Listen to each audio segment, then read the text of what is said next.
Well, hello and welcome back to the Tao Manifesting Tarot. This is the audio edition. This is the edition for people who want to improve, enhance, clarify their manifesting. We do that in several ways. First of all, you see on your screen one picture. That's all there's going to be. One picture.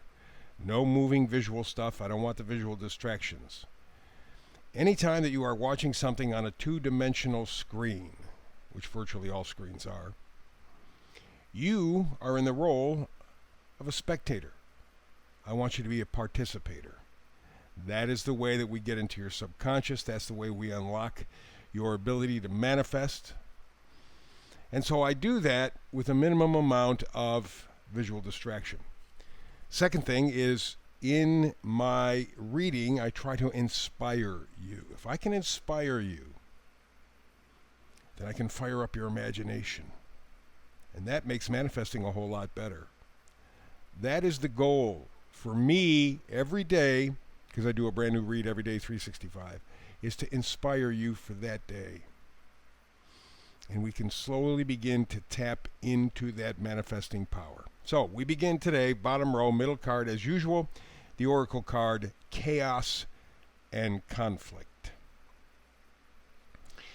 Yeah, that pretty much sums up the world today, huh? Probably has always summed up the world when you think about it. But maybe that's the problem. We're thinking too much about it.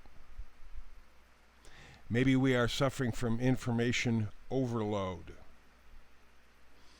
You know, we're so enamored with our technology. It's a toy. Let's be honest. Smartphones, it's a toy. I don't give a damn what anybody says. It's playthings. Let's go see what's on the email. Let's go see what's happening all over the place. We can plug in, plug out all the time. And we do it all day long. But maybe that's the problem. Maybe we're just getting too much information sent to us. And we can't filter what's important, what's not important. A lot of it these days is very frightening for a lot of people. So that information overload tends to create in us, forget the world, in us, chaos and conflict. To the point where a lot of people have blocked things out. It's just too much. It's too scary. I can't cope with it. But then they go to the cheap stuff on the internet just for entertainment. Haha, look at this TikTok and whatever else. And oh, look at these stupid video things that you see on Facebook and stuff, whatever. They don't mean a damn thing. They're escapism. One of the other things that I think is missing, too, is the fact there's nothing special anymore. You can recall anything you want, get it on the internet, one way or another. Doesn't make any difference. Nothing seasonal. Nothing temporary. It's all, we can call it up anytime we want. There's nothing special. There's no joie de vivre. There's no joy in life. It's just, since I could get the information, I can get the information. And again, it's part of that information overload. Many times we use it just to distract ourselves. In so doing, however, we make ourselves slaves. Slaves to the system. If we're going to survive as a society, we have to break all of that down. We have to break ourselves off into little, tiny little groups. We have to decentralize, because if there's one place that arbitrates anything, it eventually becomes a monopoly. And monopolies control and destroy. So part of the chaos and conflict that you are feeling in your life is part that you bring to yourself with all these electronic toys, gadgets, all this media that surrounds us. Most of the media is just not worth your time and attention. But you know what? There's so much coming at you, you can't separate it. So how do we survive? Between a rock and a hard place, that's where we find ourselves. What are our choices? Well, first of all, bottom row card all the way to the left, death card. Death card does not necessarily mean a physical death. In fact, very often in a reading, it does not. What it means is transformation. It's transition. It's shedding something. And what you have to do is decide what is important, what's not important. How can you do that, though, if you're not clear on your values? Glad that you brought that up. Next card over is the Six of Pentacles. of Pentacles is reciprocity. Pentacles are things that we value, not simply money.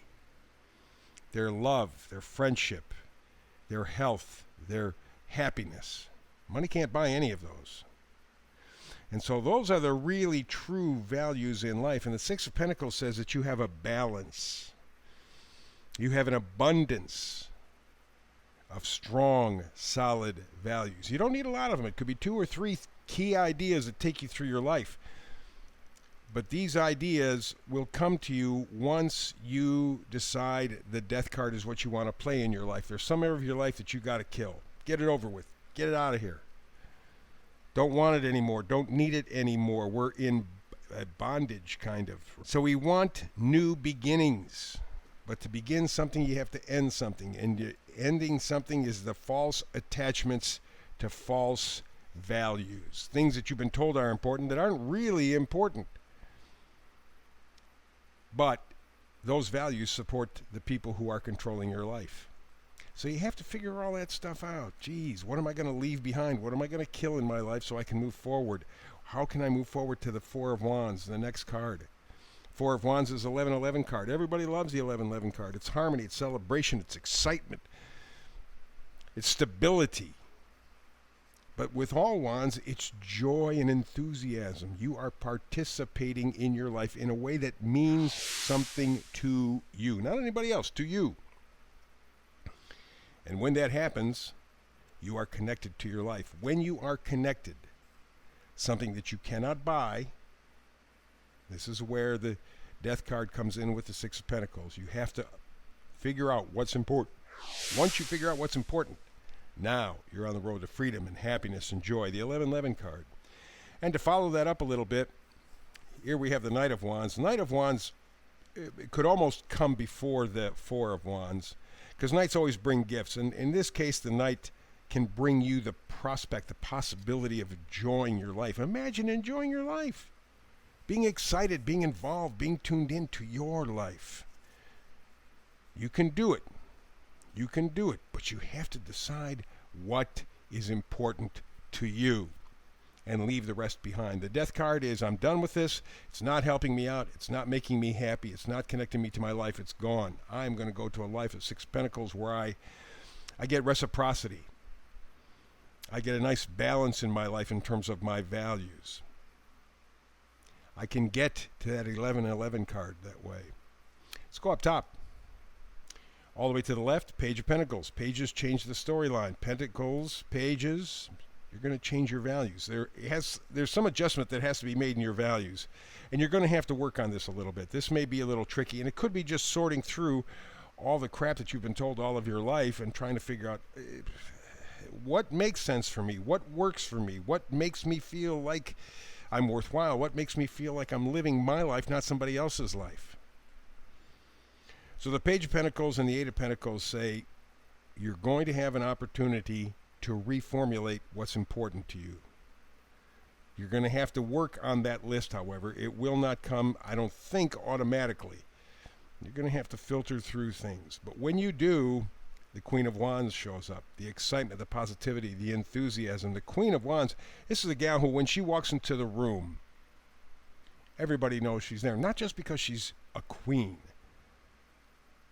but because there's a joy in her, there's an excitement in her, there's a positivity in her. People love that kind of stuff. And so when she walks into the room, the energy changes in the room, and everybody notices. But to do that, she has to have a good, clear set of what the hell is important to her. Why is it important? So that she can truly be herself, the best herself there is. When she gets to that place, or you get to that place, you got the Ten of Cups. You got your happy, happy card, right? Contentment, joy, love. What the Ten of Cups for me means, especially when we're manifesting, is that you now connect that love factor with yourself. And because you connect with that frequency, just like the Queen of Wands spreads joy just by walking into the room because she has that frequency, you spread love to all things everywhere just because you now finally love yourself, because you finally know what's important to you, not somebody else. And it makes all the difference in the world. It lights up your life. I mean, my goodness, bottom row, you got the 11-11 card. Top row, you got the 10 of cups. You can do this. You just have to get rid of the stuff, the death card, get rid of the stuff that doesn't fit, that doesn't belong, that doesn't make you happy, doesn't make you feel connected. And then move on to your set of values. Why is it important? And that's very important, not just what is important, but why. And that's where the issue comes. The final card, vice versa card up top, right in the middle.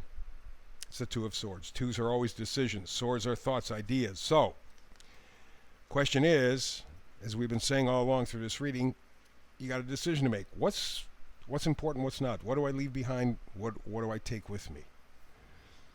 What's in my best interest or their best interest? And that's going to take a little while. That's why I say we got the Eight of Pentacles, which is working on your values, fine-tuning your values. You can do this. You can get rid of the stuff that holds you down, step into something that is much better for you, makes you feel happy, connected, joyful about your life. But you got to know, where do you start? And your value system, I can't say this enough, your value system is always the best and really the only place to begin. But you got to make a decision. What stays, what goes. You are caught between a rock and a hard place, chaos and conflict. There's no place to go. You're going to have to make a new place, but you can do this. You can absolutely do this. Whew, powerful juju. That's the reading for today. We'll have another tarot manifesting reading for you tomorrow. I do a brand new one, as I say, every day 365. Between now and the next time we do get together and talk tarot, peace and blessings. And today's, even if it's in a small way, do something that inspires you. Spread the joy.